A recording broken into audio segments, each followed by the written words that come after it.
विकास सबका साथ का नारा है। और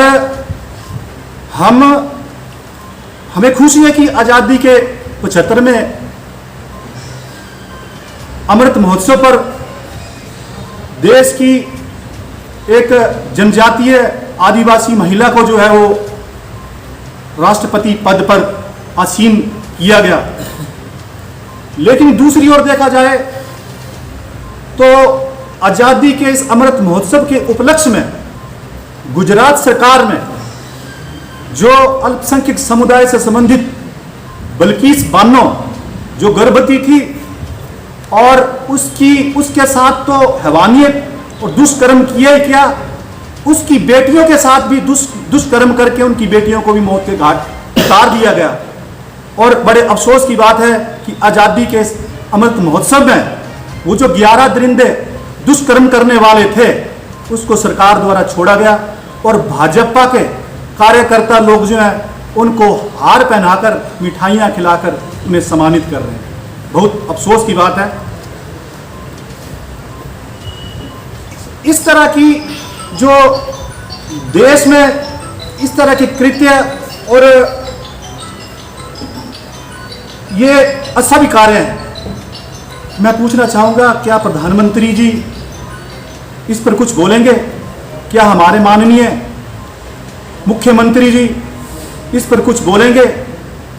कल भाजपा के सम्मेलन में हमारे अल्पसंख्यक समुदाय के जो पदाधिकारी थे उनसे भी मैं पूछना चाहूँगा कि वो जो लोग हैं वो हमारी बहन को न्याय दिलाने की बात करेंगे या अपने आकाओं की चमचागिरी करने के लिए ही मशगूल रहेंगे।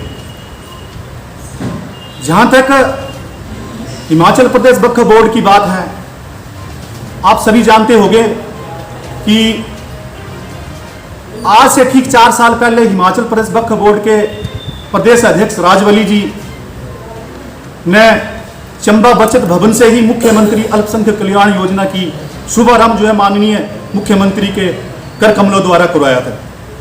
और उसमें बहुत बड़ी बड़ी बातें कही गई थी कि हम अल्पसंख्यकों के कल्याण के लिए ये कर देंगे, वो कर देंगे, ऐसा करेंगे। सबसे बड़ी बात उन्होंने ये कही थी कि अल्पसंख्यकों के पढ़े लिखे युवकों को युवतियों को हम स्थायी रोजगार देंगे।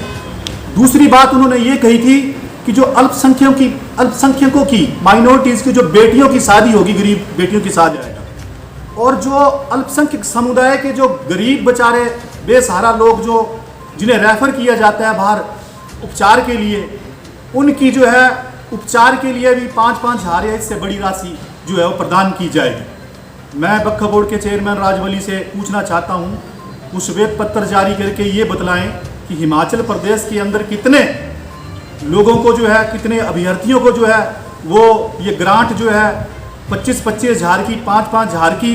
और उन्होंने एक और बात कही थी कि वक्फ बोर्ड की ओर से जो है पेंशन जो है वो लगाई जाएगी। आज आप देख रहे हैं 4 साल बीतने के बाद मंडी के रहने वाले राजवली जी हैं वक्फ बोर्ड के चेयरमैन, लेकिन मंडी में कोई सम्मेलन नहीं। मंडी से शिफ्ट होकर वो नालागढ़ चले गए हैं, नालागढ़ में कोई सम्मेलन नहीं क्योंकि वहाँ पढ़े लिखे लोग हैं।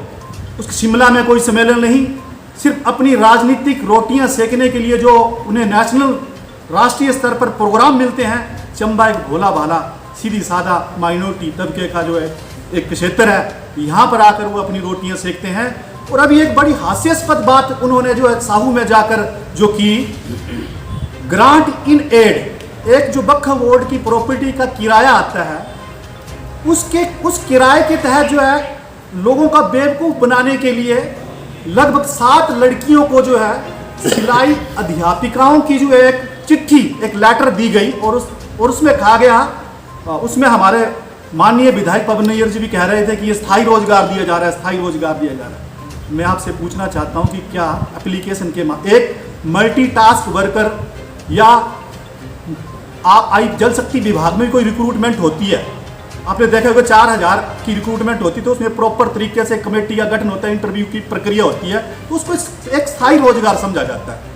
लेकिन उसमें 3000 जो सिर्फ 2 महीने इलेक्शन के लिए रहे, तो हमारे वक्फ बोर्ड के चेयरमैन वो 7 लड़कियों को उन्होंने जो है वो लेटरें बांटी और स्थायी रोजगार की बात कही।